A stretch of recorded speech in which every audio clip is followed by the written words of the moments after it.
Como lo hemos dicho, comenzamos hoy nuestro estudio del Evangelio según San Juan en el Nuevo Testamento. No nos sentimos capaces, amigo oyente, de enseñar este Evangelio y no decimos esto simplemente como un gesto oratorio, ni con algún tipo de falsa modestia. El Evangelio de Juan a veces se llama el Evangelio sencillo, pero no creemos que sea tan sencillo. Es verdad que la sencillez del lenguaje que se usa aquí ha sido la razón para que muchos designen el relato de Juan como el Evangelio sencillo, pues es un hecho que hay muchas palabras monosílabas y bisílabas en este Evangelio. Si usted abre su Biblia en cualquier parte del Evangelio de Juan, notará que la mayoría de las palabras tienen simplemente una sola sílaba. En realidad, es raro encontrar una que tenga 3 o 4 sílabas, y es por esto que muchos dicen, bueno, mire, esto es muy sencillo, no me costará trabajo alguno comprenderlo. Permítanos decirle, amigo oyente, que una de las frases más sencillas que se encuentran en el Evangelio según San Juan aparece en el capítulo 14, versículo 20, donde leemos, «Y vosotros en mí, y yo en vosotros». No sé si usted se ha fijado que casi todas estas palabras son palabras de una sola sílaba, particularmente en el idioma original. Algunas palabras tienen solo 2 letras, solamente 2 palabras tienen 3 sílabas, vosotros.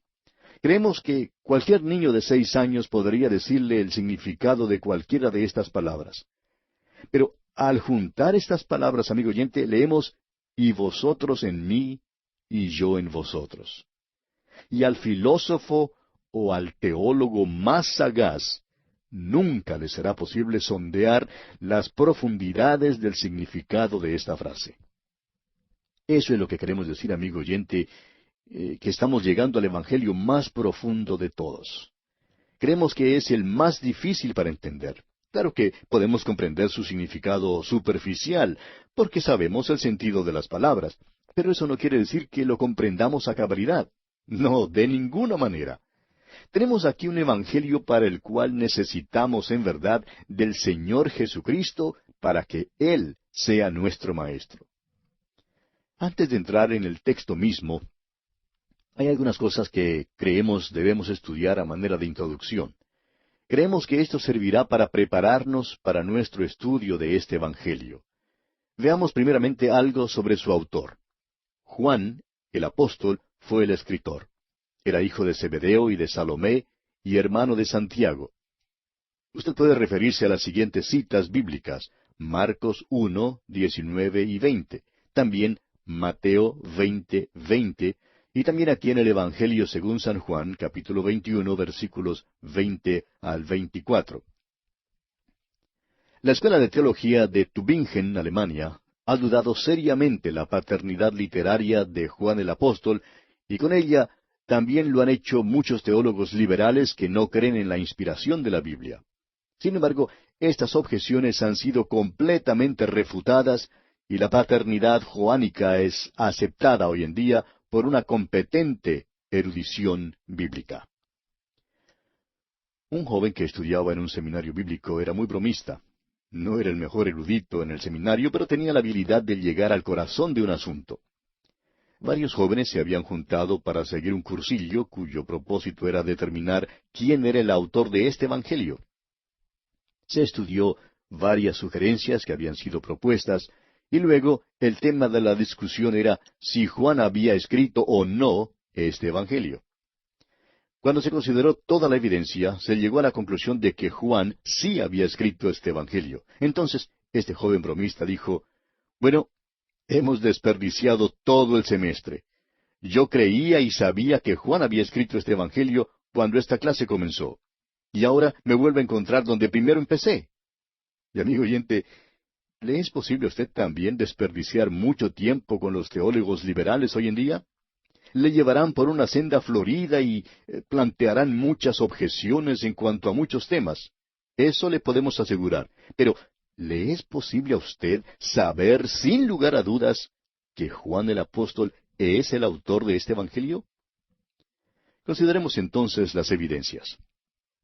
Es interesante notar, en primer lugar, que los padres de la Iglesia atribuyen a Juan el cuarto Evangelio.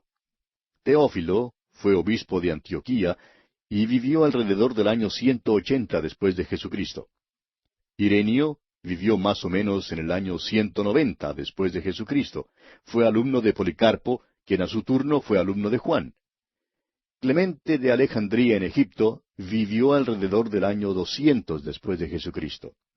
Tenemos luego la evidencia del llamado fragmento muratoriano. Todos estos afirman que el cuarto evangelio fue escrito por Juan el apóstol. La fecha de este evangelio tiene mucha importancia. Algunos creen que este es el último libro del Nuevo Testamento que fue escrito. En ese período, Juan escribió el evangelio que lleva su nombre, las 3 epístolas que también llevan su nombre, y asimismo el libro de Apocalipsis. Nosotros sostenemos que sus epístolas fueron escritas después del libro de Apocalipsis y que todos fueron escritos durante los últimos 10 años de la vida del apóstol amado. Permítanos ahora, amigo oyente, dirigir su atención a ciertos rasgos interesantes en cuanto a la estructura de este evangelio. Usted recordará que dijimos en el principio de nuestro estudio que el evangelio de Mateo fue dirigido a y escrito para el judío, que el evangelio de Marcos fue dirigido a y escrito para el romano, y que el evangelio de Lucas fue dirigido y escrito para el griego, y para los que tienen aquel tipo de mentalidad clásica hoy en día.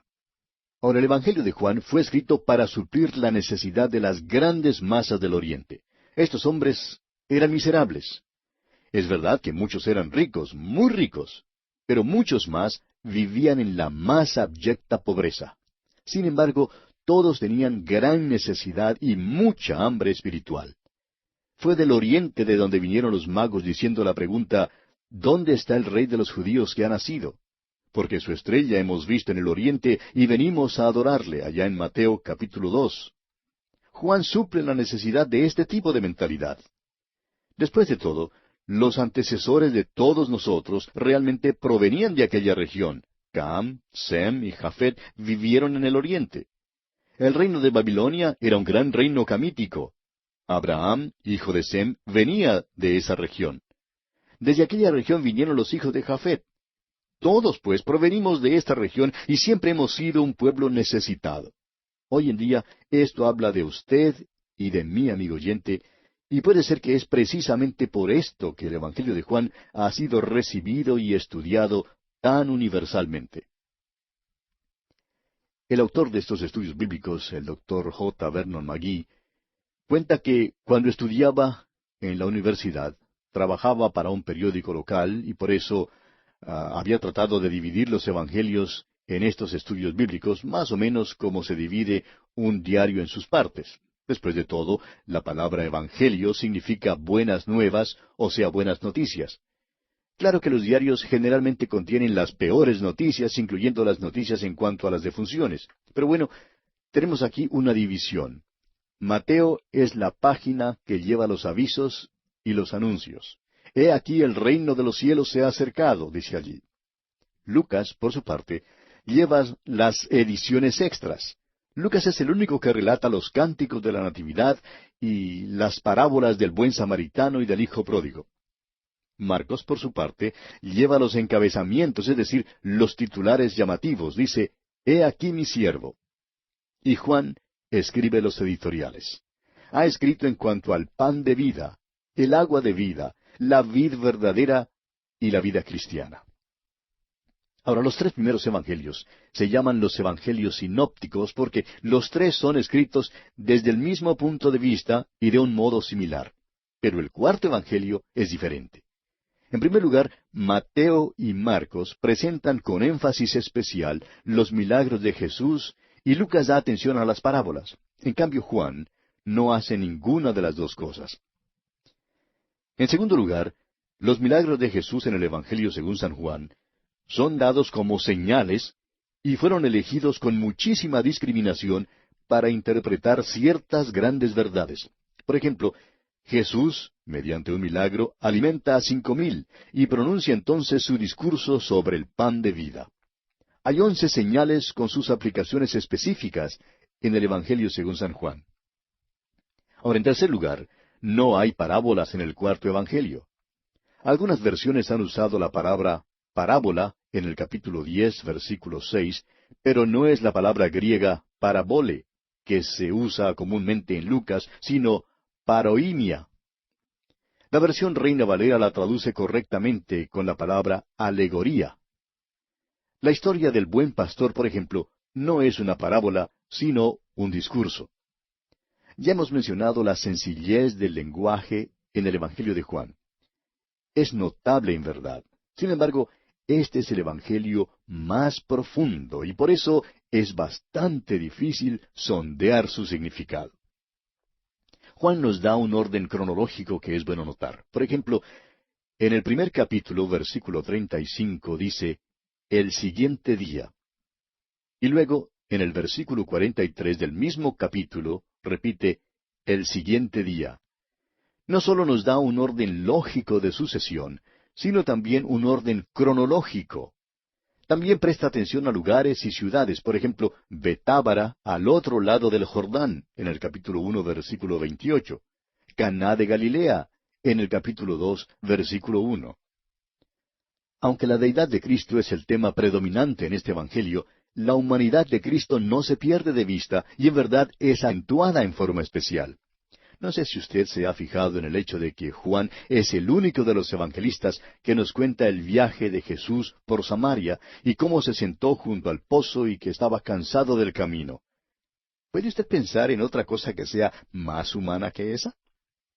Bueno, amigo oyente, nosotros sí podemos pensar en una cosa que sea más humana que esa, y es que Jesús lloró. Y es Juan también quien nos cuenta eso. El nombre Jesús se usa con exclusividad en este Evangelio, con la exclusión de Cristo. Esto parece extraño en el Evangelio que manifiesta su deidad. ¿Por qué pues se usa solamente el nombre Jesús? Bueno, es porque Dios se hizo hombre. También creemos que es interesante notar que la palabra judío aparece más de 60 veces en este Evangelio. Durante toda la vida de la Iglesia se ha rendido mucho culto al cuarto Evangelio. Algunos lo han llamado el corazón de Cristo, otros el Evangelio espiritual, y en Europa lo llaman el seno de Cristo. Orígenes, uno de los padres de la Iglesia, dijo, el Evangelio de Juan es la consumación de los Evangelios, así como los Evangelios, a su vez, son la consumación de las Escrituras. Jerónimo dijo, Juan sobresale en las profundidades de los misterios divinos.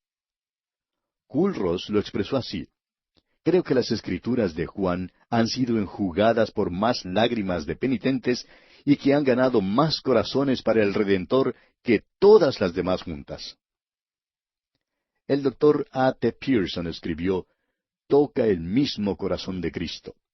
Si Mateo corresponde a la corte de Israel, Marcos a la corte de los sacerdotes y Lucas a la corte de los gentiles, Juan nos guía más allá del velo, al lugar santísimo.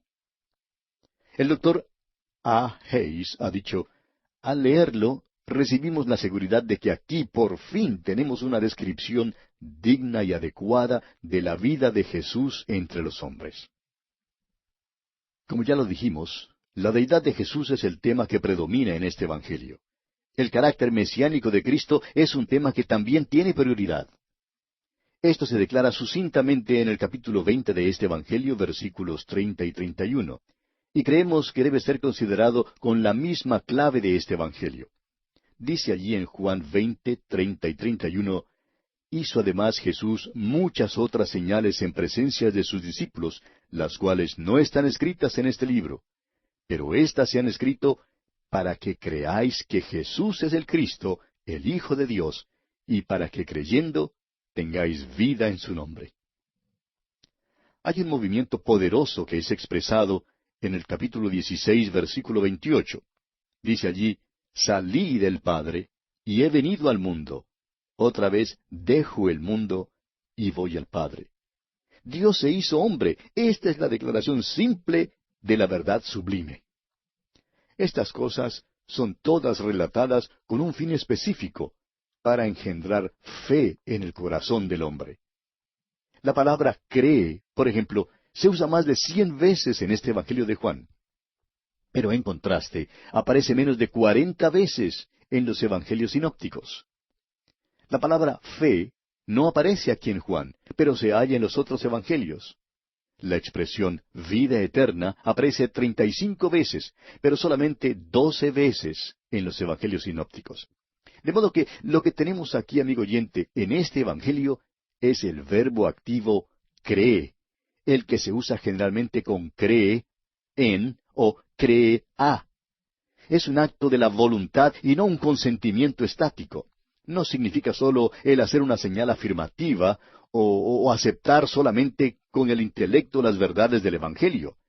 Significa que cuando usted, amigo oyente, escucha las verdades del Evangelio, se da cuenta de que Jesús murió por sus pecados conforme a las Escrituras, y eso significa que usted confía personalmente en Él como su Salvador personal, el que murió para pagar la pena de sus pecados.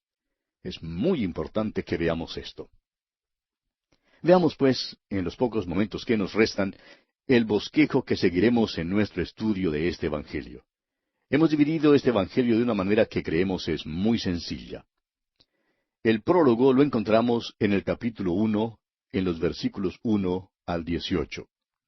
Los versículos 19 al 51 del mismo capítulo 1 nos presentan la introducción.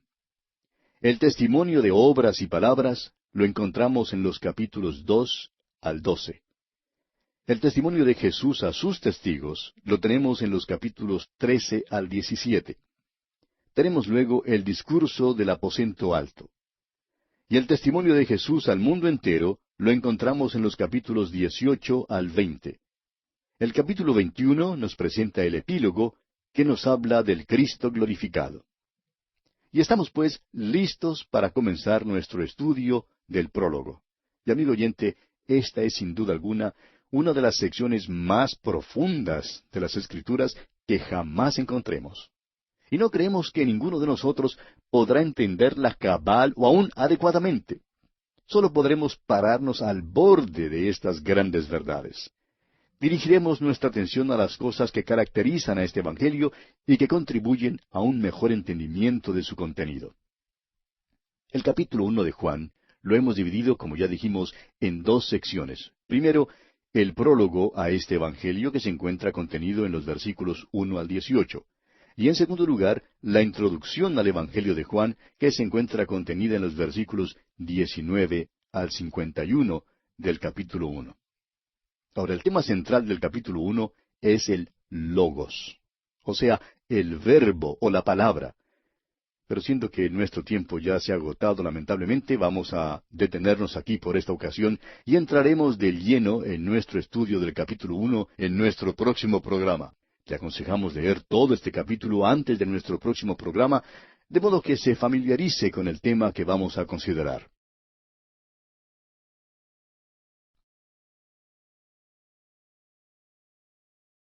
Comenzamos hoy a estudiar el capítulo 1 del Evangelio según San Juan.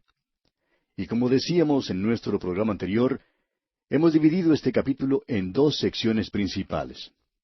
En primer lugar, el prólogo del Evangelio, que se encuentra contenido en los versículos 1 al 18. Y en segundo lugar, la introducción al Evangelio, contenida en los versículos 19 al 51. El tema central de este capítulo 1 del Evangelio según San Juan es el logos, o sea, el verbo o la palabra. Leamos, pues, los primeros 3 versículos de este capítulo 1 del Evangelio según San Juan. En el principio era el Verbo, y el Verbo era con Dios, y el Verbo era Dios. Este era en el principio con Dios. Todas las cosas por Él fueron hechas, y sin Él nada de lo que ha sido hecho fue hecho. Jesús es llamado la palabra, el verbo, el logos. Este vocablo logos no puede ser explicado por la filosofía griega, sino por el tetragrama hebreo Jehová. Él es el Jehová, Él es el verbo, Él es la palabra viviente, Él es el que es.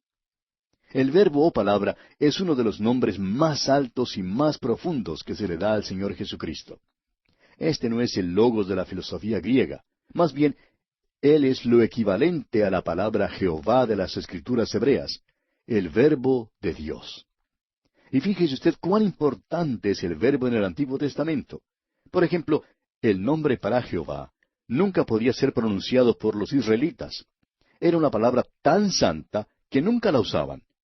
Jesús es el Verbo, y este nombre reúne todo lo que fue dicho acerca de Jehová en el Antiguo Testamento. Ahora se presenta como el que era en el principio. En el principio era el Verbo, dice el versículo 1. En realidad hay tres principios que se mencionan en las Escrituras.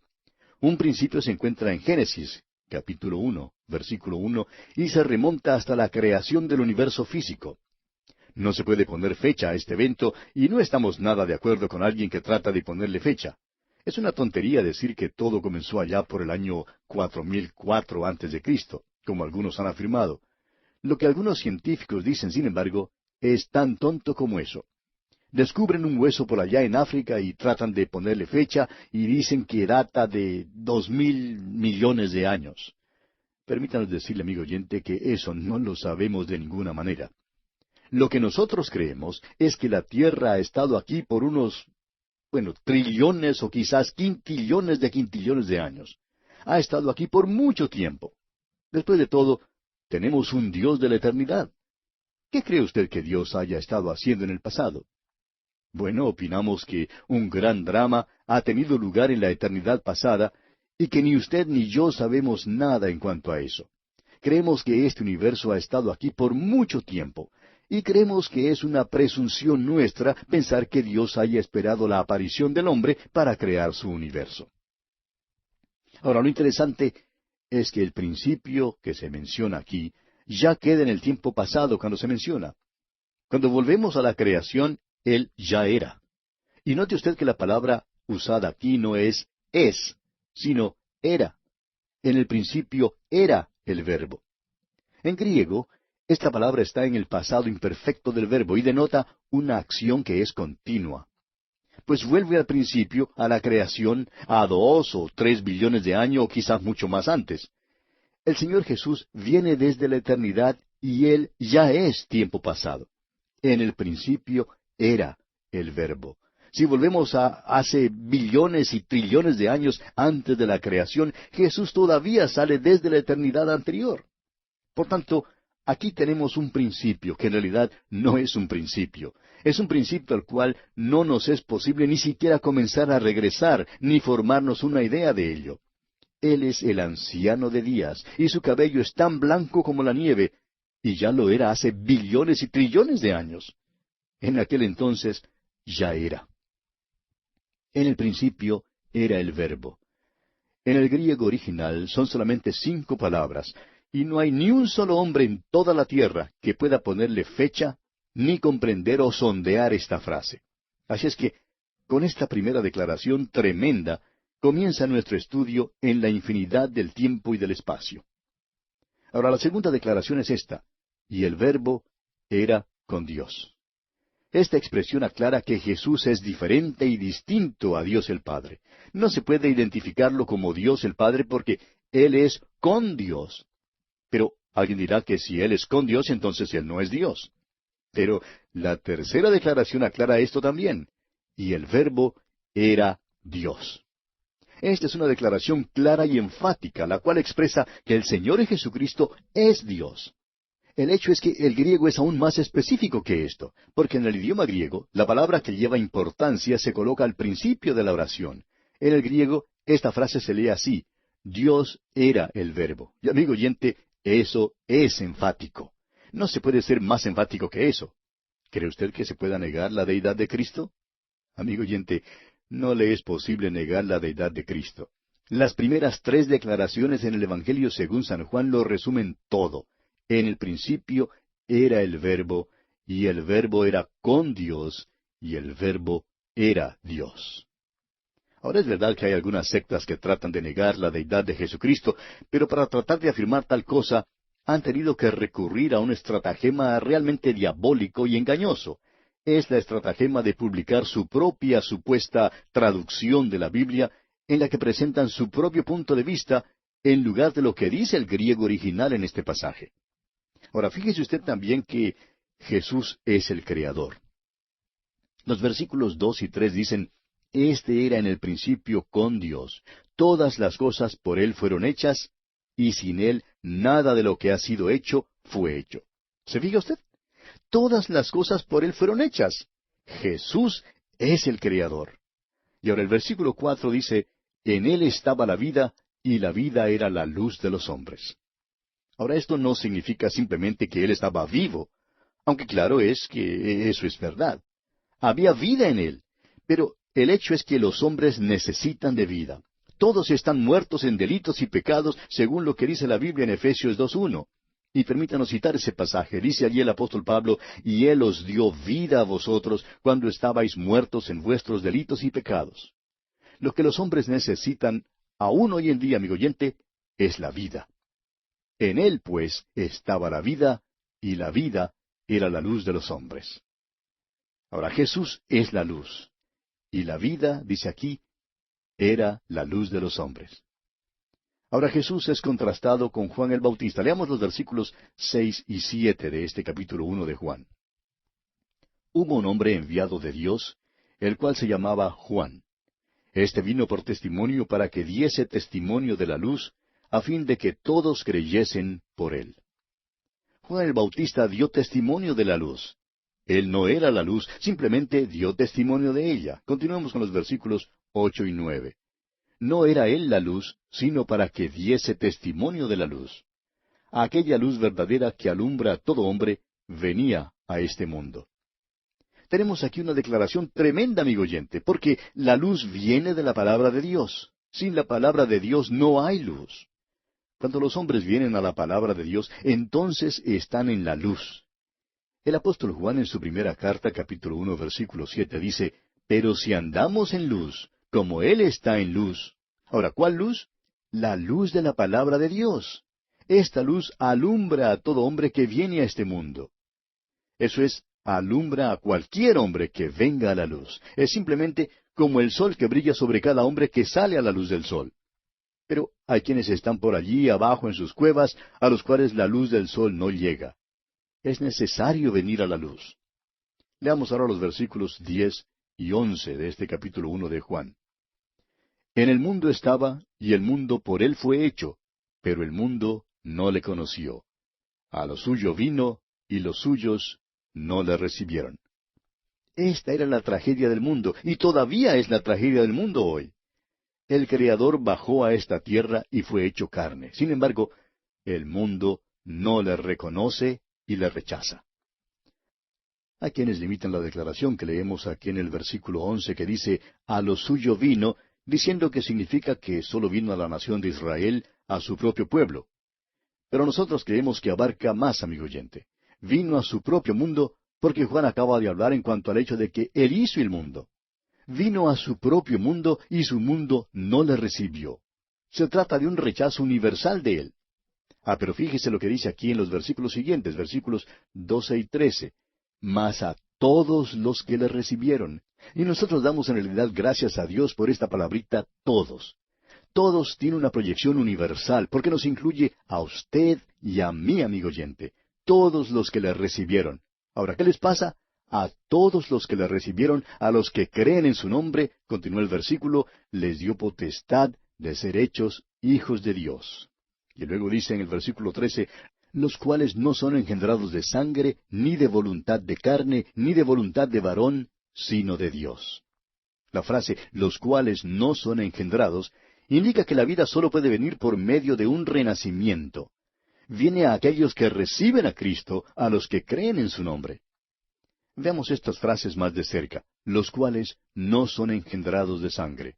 Esto significa que este renacimiento no es una procreación natural, los cuales no son engendrados ni de voluntad de carne. Esto significa que uno no puede llegar a ser hijo de Dios mediante sus propios esfuerzos. No se puede mediante algo que uno haga, es decir, las buenas obras. Los cuales no son engendrados ni de voluntad de varón. Significa que no es por la educación ni por el entrenamiento que uno tenga. Los cuales no son engendrados sino de Dios, significa que usted, amigo oyente, solo puede llegar a ser hijo de Dios mediante el renacimiento. Y esta es la obra directa del Espíritu de Dios. El Señor Jesús dirá allá en el capítulo 3 de este Evangelio, versículo 6, lo que es nacido de la carne, carne es, Y lo que es nacido del Espíritu, Espíritu es. Es pues necesario ser nacido del Espíritu. Ya nos hemos fijado en 4 declaraciones que aparecen en los primeros 3 versículos de este prólogo. Y ahora encontramos 3 declaraciones aún más profundas en el versículo 14. Leamos este versículo 14 del primer capítulo de Juan. Y aquel Verbo fue hecho carne, y habitó entre nosotros, y vimos su gloria, gloria como del unigénito del Padre, lleno de gracia y de verdad. El Verbo fue hecho carne, dice aquí. Y deseo que usted mire esta declaración por un momento. El filósofo griego probablemente estaría de acuerdo con nosotros en todo lo que dijimos sobre el versículo 1, pero aquí es donde creemos que no estaría de acuerdo con nosotros. Él nunca aceptaría como hecho de que el Verbo se haya hecho carne. El idioma griego nos permite ponerlo en una forma más específica, y creemos que en una forma más exacta también. El Verbo fue nacido carne. Ahora piense en esto por un momento, amigo oyente. Aquí viene Dios desde la eternidad. Ya era el anciano de días, pero también vino a Belén. Alguien lo ha expresado de la siguiente manera. Estaban buscando a un rey para exaltarlo, pero él vino como un bebé que hizo llorar a una mujer. Note usted que el Evangelio según San Juan ni aún menciona su nacimiento en Belén. ¿Y sabe por qué es que no lo menciona? Porque está hablando en cuanto a alguien que es demasiado grande para Belén. Viene desde la eternidad y se hace carne. El Verbo se hizo carne o nació carne.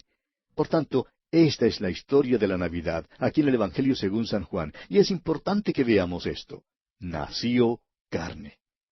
Y la única manera en que eso pudo haber ocurrido, en que eso pudo haber tenido lugar, fue mediante el nacimiento virginal. El escritor de la carta a los Hebreos lo expresa así allá en el capítulo 2, versículo 16 de esa carta. Porque ciertamente no socorrió a los ángeles, sino que socorrió a la descendencia de Abraham. Participó de carne y sangre para destruir por medio de la muerte al que tenía el imperio de la muerte, esto es, al diablo. Hay quienes creen que las declaraciones en los versículos 12 y 13 que dice, los cuales no son engendrados, no se refieren solamente al renacimiento del creyente, sino también al nacimiento de Jesús mismo. Él no fue nacido de sangre, es decir, no nació de una manera humana por esfuerzos humanos.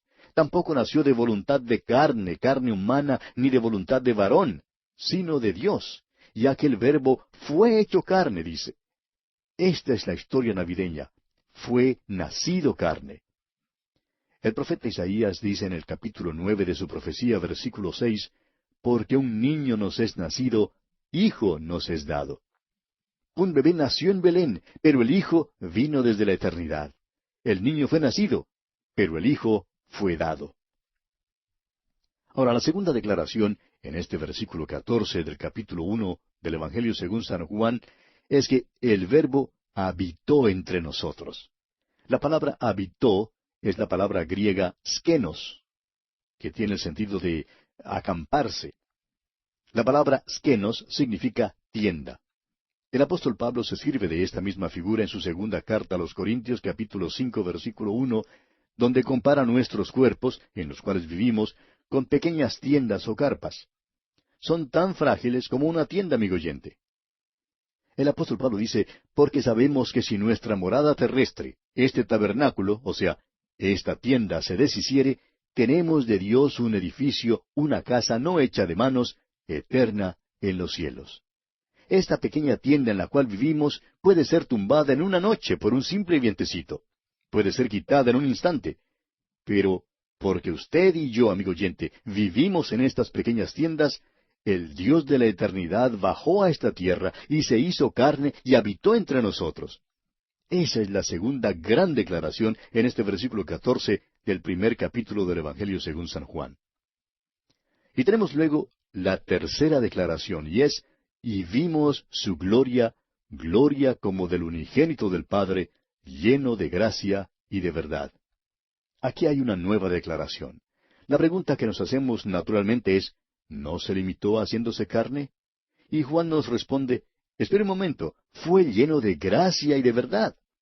La palabra lleno quiere decir que simplemente estaba tan lleno que no podía tener más. Trajo con él toda su deidad. Cuando vino aquí al mundo, fue lleno de gracia y lleno de verdad. ¡Cuán grande es esta verdad, amigo oyente! Leamos ahora los versículos 15 al 17 de este capítulo 1 de Juan. Juan dio testimonio de él, y clamó diciendo, Este es de quien yo decía, el que viene después de mí es antes de mí, porque era primero que yo, porque de su plenitud tomamos todos, y gracia sobre gracia. Pues la ley por medio de Moisés fue dada, pero la gracia y la verdad vinieron por medio de Jesucristo. Todos hemos tomado gracia de la plenitud de Cristo. Él fue lleno de gracia y de verdad. Este es Él de quien hablamos. Y bien, amigo oyente, aquí vamos a detenernos por esta ocasión porque ya nuestro tiempo se ha agotado. Continuaremos considerando este interesante tema aquí en el capítulo 1 del Evangelio según San Juan en nuestro próximo programa.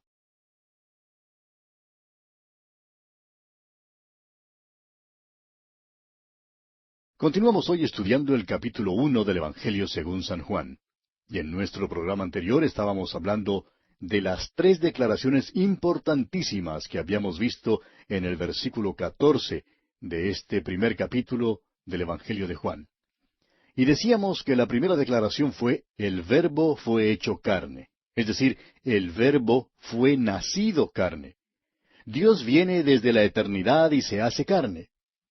La segunda gran declaración es, el Verbo habitó entre nosotros. Dijimos que la palabra habitó es la palabra griega skenos, que tiene el sentido de acamparse. La palabra skenos significa tienda.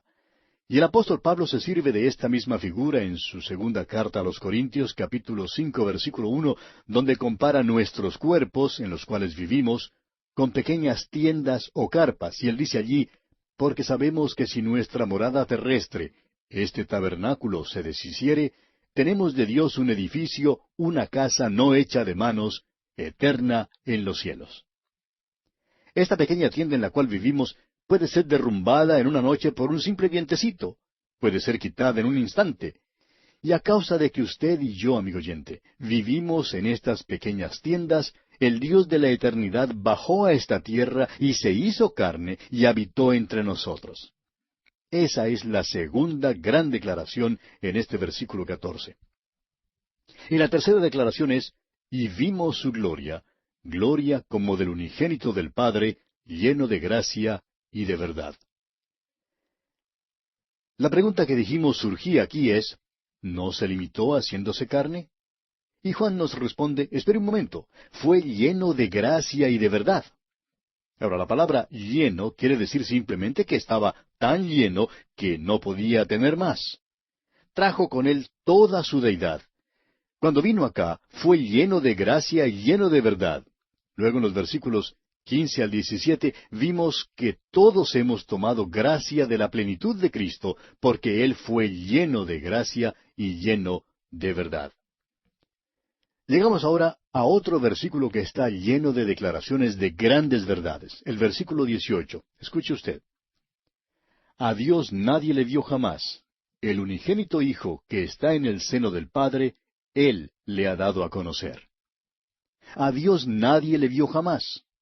Esta verdad se halla en todas las Escrituras y Juan la explicará en su Evangelio. El Señor Jesucristo le dirá a la mujer samaritana junto al pozo, allá en el capítulo 4, versículo 24 de este Evangelio, que Dios es espíritu, y los que le adoran, en espíritu y en verdad es necesario que adoren. A Dios nadie le vio jamás. Podemos preguntarnos entonces en cuanto a las apariciones de Dios en el Antiguo Testamento. Dios nunca se reveló en el Antiguo Testamento a los ojos de los hombres. Entonces, ¿qué o a quién vieron? Examinemos algunos de estos relatos. Por ejemplo, Jacob dijo que había visto a Dios. Lo que él vio fue el ángel de Jehová que luchó con él. Esa era una manifestación, pero no vio a Dios porque Dios es espíritu. A Dios nadie le vio jamás. La siguiente declaración que tenemos en este versículo 18 es, el unigénito Hijo que está en el seno del Padre. Un gran erudito alemán ha traducido estas palabras a fin de que podamos leerlas así, el unigénito Dios. Y eso sí nos gusta, amigo oyente. Está en el seno del Padre y eso nos dice muchísimo. No vino de la cabeza de Dios para revelar la sabiduría de Dios, ni vino de los pies de Dios para ser siervo de los hombres. ¿Ha notado usted que Jesús no era siervo de los hombres, sino siervo de Dios? Él no limpió zapatos, no hizo mandados, y tampoco hizo lo que el hombre le pidió que hiciera. Él dice allá en el capítulo 6 de este Evangelio, versículo 38, porque he descendido del cielo no para hacer mi voluntad, sino la voluntad del que me envió. Fue del seno del Padre que vino, no de la cabeza ni de los pies. Vino del seno para revelar el corazón de Dios. Él es el unigénito Hijo que está en el seno del Padre. Ahora, la tercera declaración que encontramos aquí, en este versículo 18 de este capítulo 1 del Evangelio según San Juan, es Él le ha dado a conocer. La palabra griega aquí es exegeomai, que viene de las raíces que significan revelar o desvelar. Y eso es exactamente lo que Jesucristo hizo. Reveló a Dios, sacó al descubierto a Dios. ¿Quiere usted saber algo aún más grande que eso? Un viajecito a la luna no es nada comparado con este hecho. Aquí viene de la eternidad pasada, el Dios de este universo, el creador de todo, y se hace carne, revelando a Dios para que los hombres le conozcan. Amigo oyente, la única manera en que usted puede conocer a Dios es mediante el Señor Jesucristo. Él vino para dar a conocer a Dios porque Él mismo es Dios. Quisiéramos ahora pasar un poco de tiempo con usted para desarrollar estos pensamientos. Permítanos tomar las declaraciones que aparecen en los primeros dos versículos, las declaraciones del versículo 14 y las declaraciones del versículo 18, y combinarlas en un estudio. En el principio era el Verbo, y el Verbo fue hecho carne. A Dios nadie le vio jamás. No podemos ver a Dios porque Dios es espíritu. Tuvo que hacerse carne, tuvo que hacerse uno con nosotros, es decir, identificarse con nosotros para que pudiéramos conocerle. No nos fue posible ir a su reinado, a su trono, para conocerle a Él. Él tuvo que venir hasta aquí y encarnar y revelar a Dios a donde nosotros estamos. Ahora, el Verbo era con Dios y habitó entre nosotros, el unigénito Hijo que está en el seno del Padre. Ahora considere esto con nosotros por un momento, amigo oyente. Los ángeles se postraron delante de Él. Él era con Dios, igual a Dios. El apóstol Pablo escribió lo siguiente en cuanto a Él, el cual, siendo en forma de Dios, no estimó el ser igual a Dios como cosa a que aferrarse. Eso significa que no estudió para llegar a ser Dios, ni tuvo que hacer ningún trabajo o esfuerzo para poder lograrlo. No se trataba de un grado o un puesto que hubiera conquistado. No trató de ser Dios, porque eternamente Él era Dios. Tampoco cambió su posición relativa a Dios cuando vino a la tierra. Por ejemplo, no le fue necesario decirle al Padre cuando vino a esta tierra, ahora vigila a Gabriel. Creo que anhela mi posición. Vigílalo mientras que yo no estoy. Porque nadie puede tomar su posición, amigo oyente. Él es Dios. Sin embargo, vino a nacer en Belén. Hubo solamente unos pocos pastores que vinieron a verle. Fue a Nazaret y se quedó escondido por 30 años en ese pueblito. El Dios de la eternidad bajó a Nazaret y trabajó en una carpintería. ¿Por qué hizo esto? Lo hizo a fin de que pudiéramos conocer a Dios, amigo oyente. La única manera en que usted jamás pueda conocer a Dios es conociendo a al unigénito Hijo que está en el seno del Padre. Él es el único que puede revelarnos a Dios. Ahora, esta declaración, el Verbo era Dios, y vimos su gloria, gloria como del unigénito del Padre, lleno de gracia y de verdad, y luego, Él le ha dado a conocer. Cuando Él estuvo aquí, en la tierra, todavía era Dios, lleno de gracia y de verdad, y dio a conocer a Dios. Él es el único, amigo oyente, que puede revelar a Dios. Es sólo por medio de Jesucristo que podemos conocer a Dios. Ahora, todavía no hemos terminado de hablar sobre estas declaraciones. Queremos que usted vea algo más. Permítanos una pregunta. ¿Cómo es que usted divide el universo? El científico que ideó el blindaje que ha protegido todas las cápsulas espaciales durante su reentrada a la atmósfera en el programa espacial norteamericano, una autoridad en cuanto al calor, dijo en cierta ocasión: ¿sabe que este universo está compuesto de solamente tres cosas? Creo que Dios ha dejado sus huellas dactilares sobre todo. La Trinidad se encuentra en todas partes. Entonces, explicó luego, que el universo se divide en el tiempo, el espacio y la materia. Entonces seguí explicando lo que quiso decir. El universo se divide en el tiempo, el espacio y la materia. ¿Puede usted, amigo oyente, pensar en otra cosa? Es muy interesante que el tiempo, el espacio y la materia abarquen todo lo que hay en este universo como nosotros lo conocemos.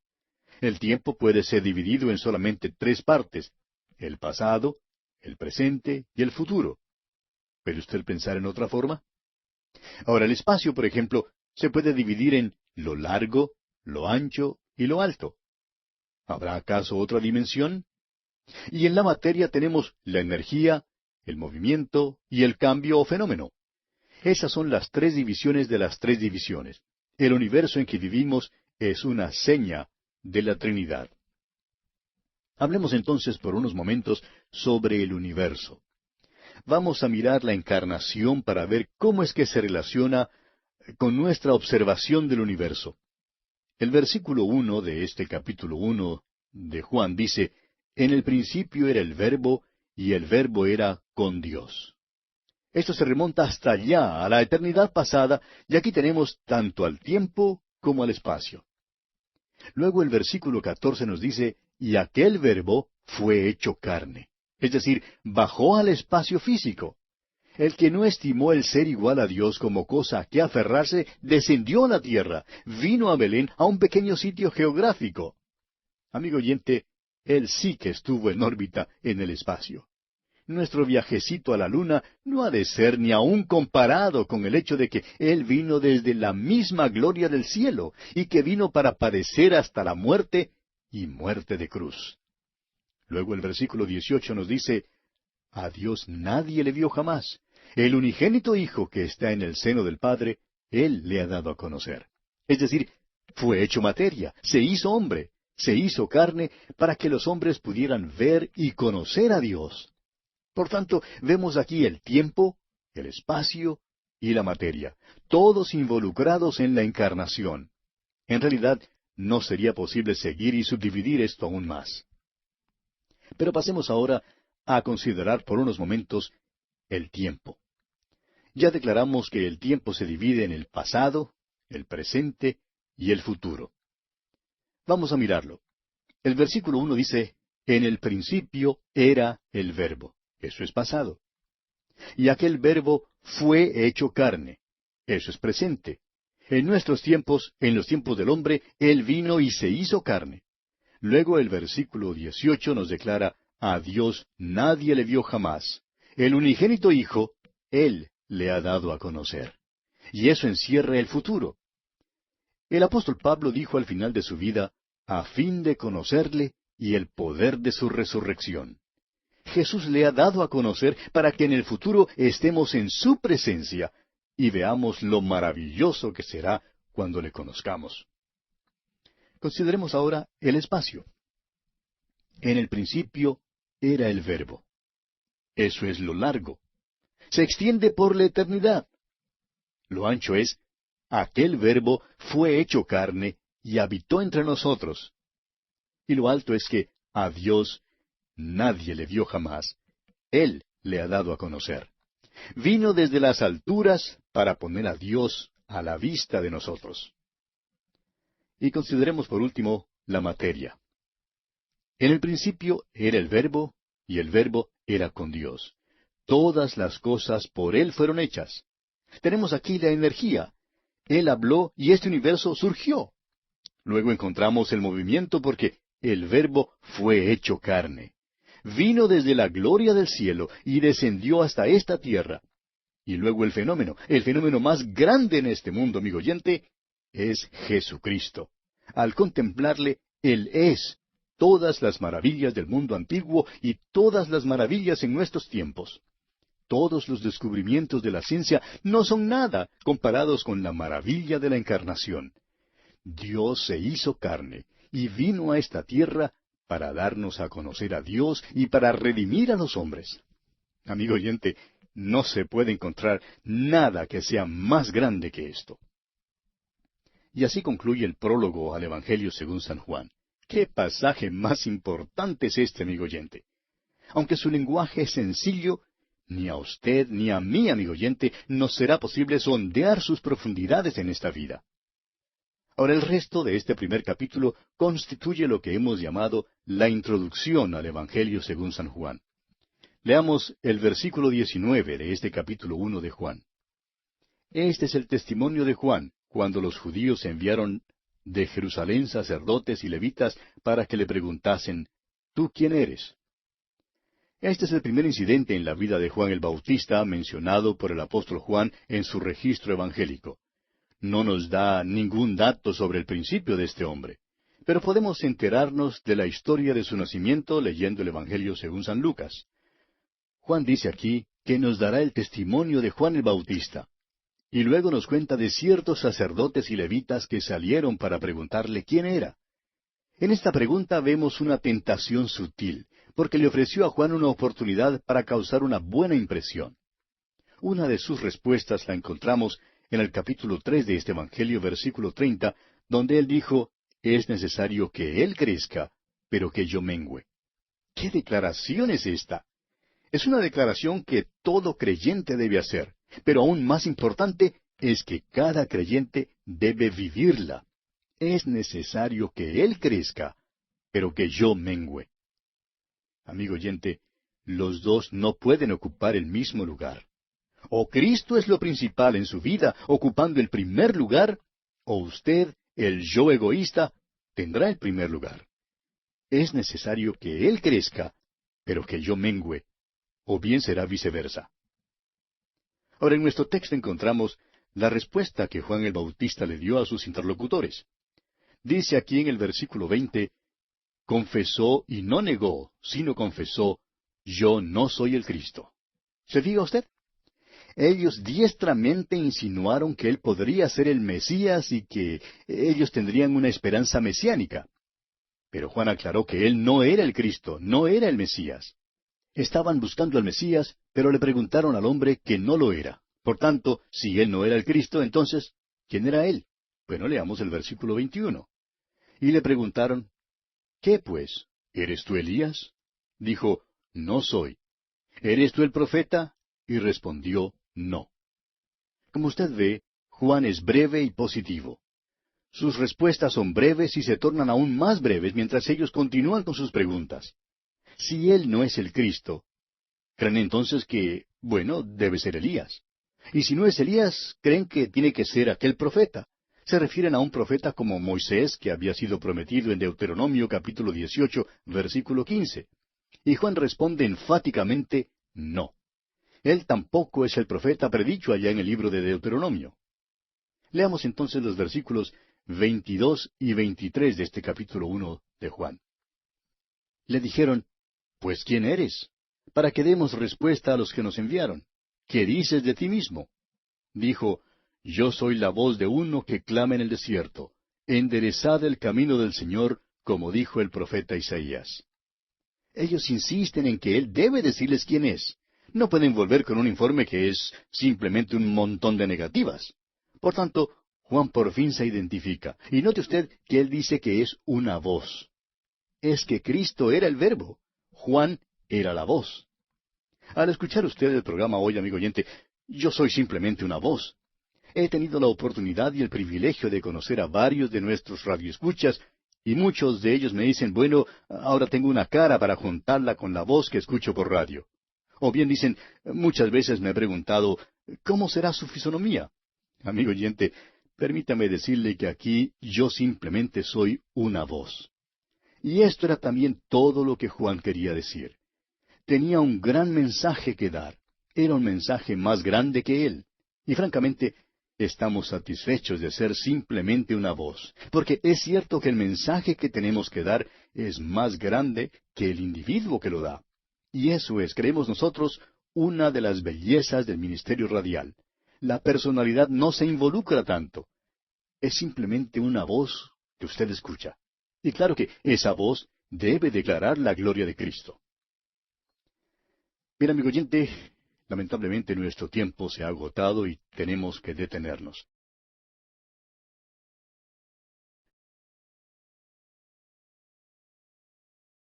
Continuamos hoy estudiando el capítulo 1 del Evangelio según San Juan. Y en nuestro programa anterior comenzamos a considerar el testimonio de Juan el Bautista, con lo cual iniciamos la segunda parte de este capítulo 1, que constituye la introducción al Evangelio según San Juan. Hablábamos de que algunos sacerdotes y levitas habían venido a donde Juan para preguntarle quién era él. Y vimos que él les contestó que él no era el Cristo. Pero ellos insistieron en que él les dijera quién era. No podían volver a quienes les habían enviado con simplemente un montón de negativas. Así pues, Juan por fin se identifica. Les dice que es una voz. Es que Cristo era el Verbo y Juan era la voz. Ahora note usted el gran mensaje que da Juan el Bautista. Él dice, enderezad el camino del Señor. Les está diciendo que se preparen para la venida del Señor. Creemos que lo que Juan quiere decir aquí es que el reino de los cielos se ha acercado. Es que se acercó en la persona del Rey. Y por eso les dice, enderezad. Esto equivaldría a decirles que quiten las cosas malas de sus vidas, que pongan sus vidas en orden. Cuando hacemos eso, amigo oyente, entonces tenemos comunión con Dios. El mismo apóstol Juan en su primera carta universal, capítulo 1, versículos 6 y 7, dice, si decimos que tenemos comunión con Él, y andamos en tinieblas, mentimos, y no practicamos la verdad. Pero si andamos en luz, como Él está en luz, tenemos comunión unos con otros, y la sangre de Jesucristo su Hijo nos limpia de todo pecado. Y continúa aquí el apóstol Juan enseñándonos en los versículos siguientes, versículos 8 y 9 de su primera epístola, que necesitamos limpiar nuestras vidas mediante la confesión. Dice Juan, si decimos que no tenemos pecado, nos engañamos a nosotros mismos y la verdad no está en nosotros. Si confesamos nuestros pecados, Él es fiel y justo para perdonar nuestros pecados y limpiarnos de toda maldad. Volviendo ahora al capítulo 1 del Evangelio según San Juan, notará usted que él está citando al profeta Isaías, allí en el versículo 23. Ahora el versículo 3 en Isaías capítulo 40 dice, preparad camino a Jehová, enderezad calzada en la soledad a nuestro Dios. Y continuamos ahora con los versículos 24 y 25 de este primer capítulo del Evangelio según San Juan. Y los que habían sido enviados eran de los fariseos. Y le preguntaron y le dijeron, ¿por qué pues bautizas si tú no eres el Cristo, ni Elías, ni el profeta? Ahora le presentan una cosa técnica. Le dicen, bueno, si no eres uno de estos, entonces, ¿por qué bautizas? Y en el versículo 26 dice que Juan les respondió diciendo, yo bautizo con agua, mas en medio de vosotros está uno a quien vosotros no conocéis. Hoy en día llamamos a este hombre Juan el Bautista. Pero la realidad es que él negó que de veras era el Bautista. Dijo que meramente usaba agua, pero añadió que había uno que venía después de él y que éste bautizaría en fuego y en Espíritu Santo. Ese es pues el bautismo de juicio que ha de venir sobre la tierra, mientras que el bautismo del Espíritu Santo tuvo lugar en el día de Pentecostés. Ahora quizás usted se pregunte si en aquel día Cristo no estaría allí entre la multitud. Si Él no estaría allí mientras le hacían estas preguntas a Juan. Bueno, la verdad es que no lo sabemos, pero bien pudo haber estado allí. Leamos ahora el versículo 27. Este es el que viene después de mí, el que es antes de mí, del cual yo no soy digno de desatar la correa del calzado. Un siervo tenía que hacer toda tarea que le diera su amo. Un discípulo, sin embargo, debía hacer toda tarea menos aquella de desatar la correa del calzado al maestro. Esa era la regla de aquel entonces. Y Juan estaba diciendo que él era un siervo, ni siquiera un discípulo. Era simplemente un siervo. Y ni siquiera se consideraba digno de ser ese siervo. Sin embargo, eso es lo que era. Leamos el versículo 28. Estas cosas sucedieron en Betábara, al otro lado del Jordán, donde Juan estaba bautizando.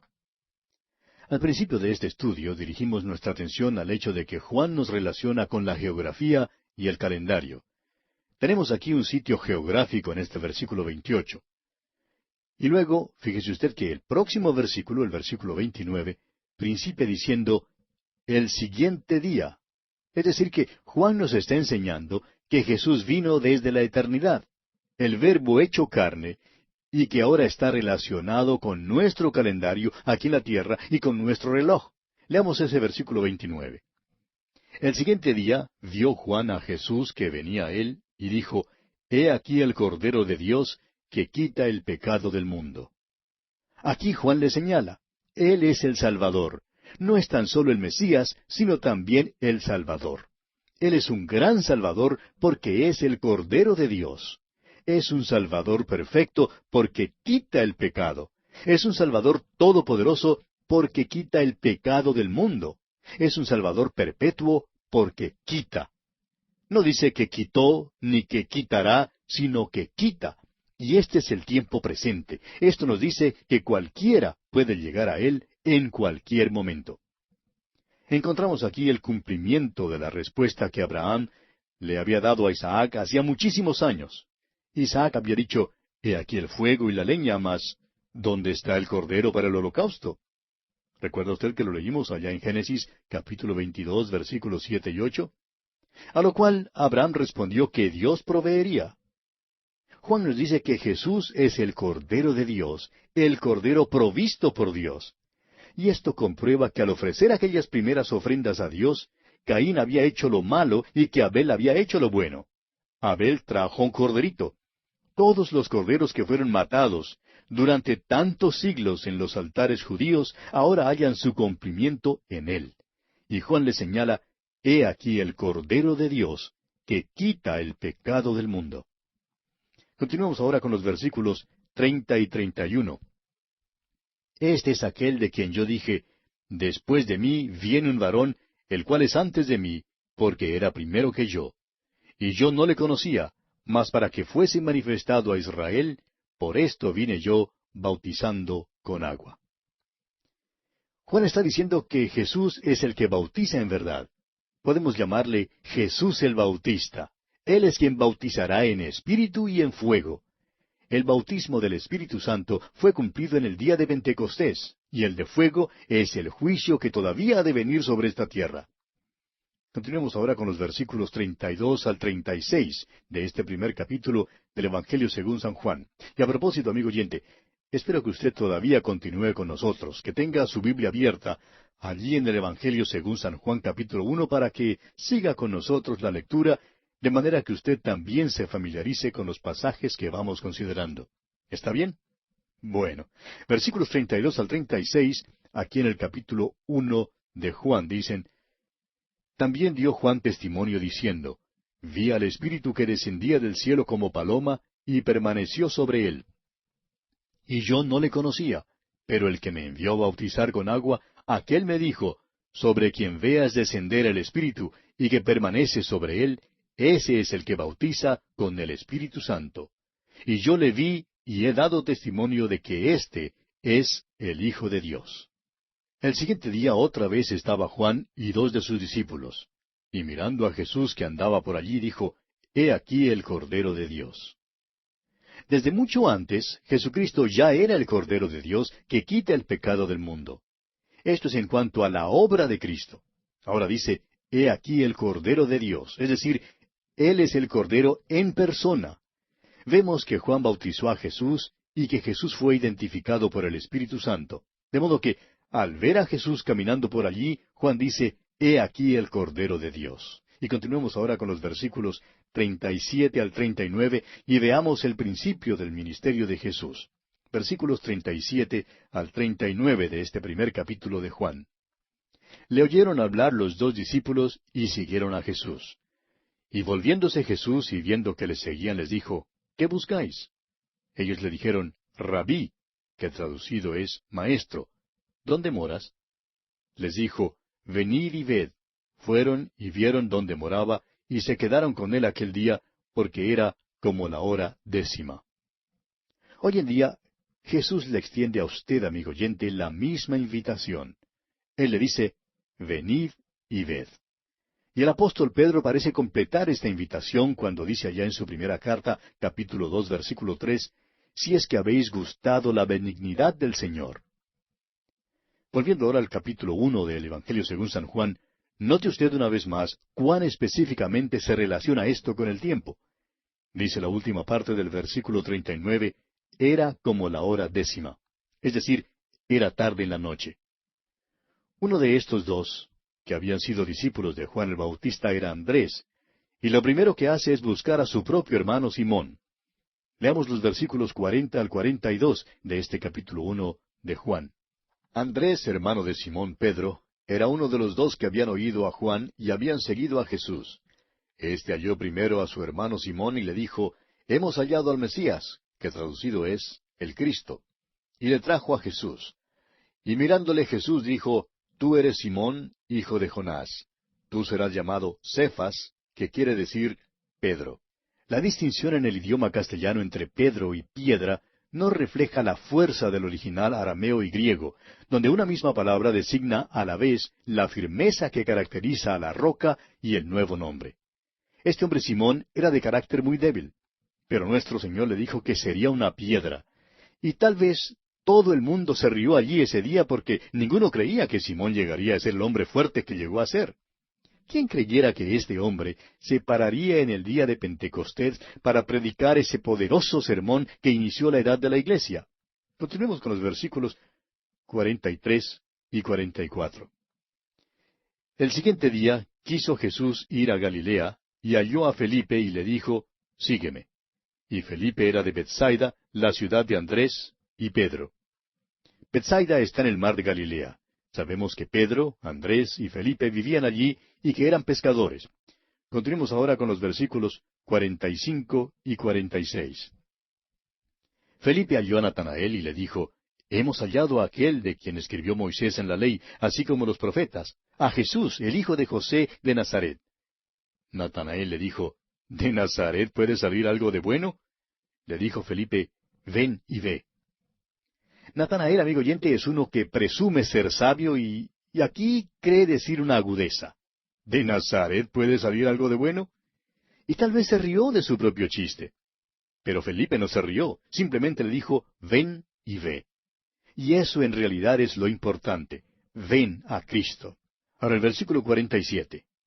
Cuando Jesús vio a Natanael que se le acercaba, dijo de él, he aquí un verdadero israelita en quien no hay engaño. También podríamos decir que Jesús dijo, aquí hay un israelita en quien no hay Jacob, ya que el nombre de Jacob significaba suplantador o engañador en el hebreo. Jesús se refiere al hecho de que el nombre de Jacob fue cambiado a Israel, que significa gobernará como Dios. Natanael acostumbraba a decir cosas ingeniosas y chistosas, pero nunca con alguna mala intención. Y como él hay muchos.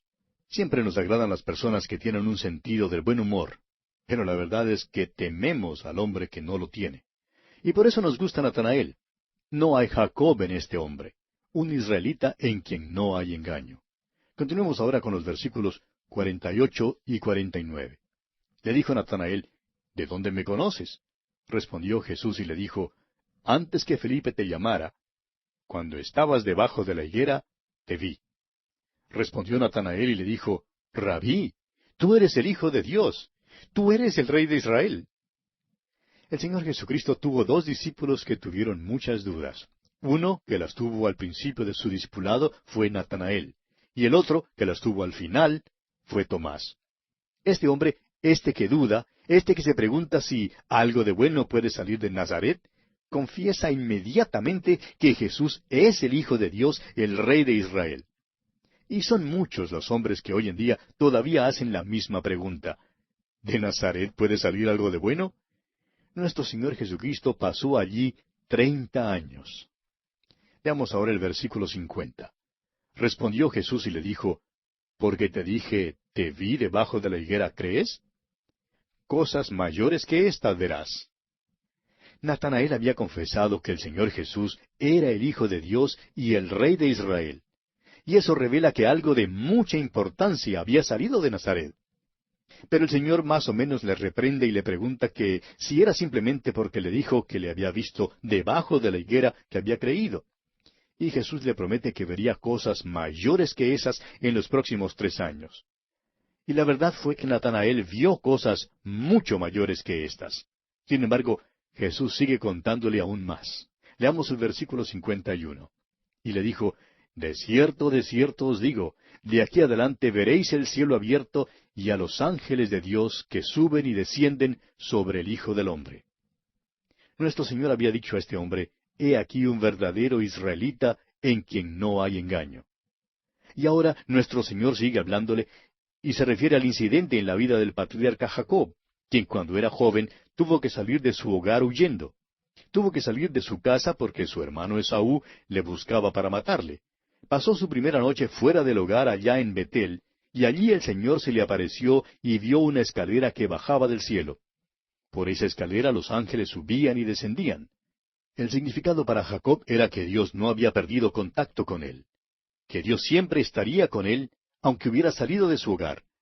Jacob había creído que cuando salió de su hogar había dejado atrás a Dios. Claro es que tenía una perspectiva limitada en cuanto a Dios. Pero en Betel, Jacob se dio cuenta de que Dios estaría siempre con él. Y nuestro Señor se refiere a esto aquí, y dice que la escalera era Él mismo. Le dice, ahora tú verás a los ángeles de Dios subiendo y descendiendo sobre el Hijo del Hombre. Los ángeles estaban en sugestión a Cristo y le servían. Aquí se revela que Jesús estaba encargado de los ángeles, por tanto los podía mandar como mensajeros del cielo y también que regresaran al cielo. Jesús pues le dice a Natanael que vería el cielo abierto y a los ángeles de Dios que suben y descienden sobre el Hijo del Hombre. Vería hablar al Padre desde la parte superior de esa escalera, diciéndole a su Hijo que estaba abajo, este es mi Hijo amado en quien tengo complacencia. La escalera es Cristo, y es sólo por esta escalera que usted y yo, amigo oyente, podemos comunicarnos con Dios. El Señor Jesús dijo allá en el capítulo 14 de este Evangelio de Juan, versículo 6, yo soy el camino, y la verdad, y la vida. Nadie viene al Padre, sino por mí. Él es la escalera. No es una escalera por la cual uno sube, sino una escalera en la cual uno confía. Es una escalera en la cual uno se apoya y en la cual uno cree. Y esto es lo importante aquí, amigo oyente. Y bien, así concluye nuestro estudio del capítulo 1 del Evangelio según San Juan. Al seguir nuestro estudio en el próximo capítulo, el capítulo 2, comenzaremos con la siguiente división mayor del Evangelio según San Juan. Los capítulos 2 hasta el 12 nos dan el testimonio de las obras y las palabras de Cristo. Le invitamos pues a acompañarnos mientras continuamos nuestro recorrido por el capítulo 2 de este Evangelio según San Juan.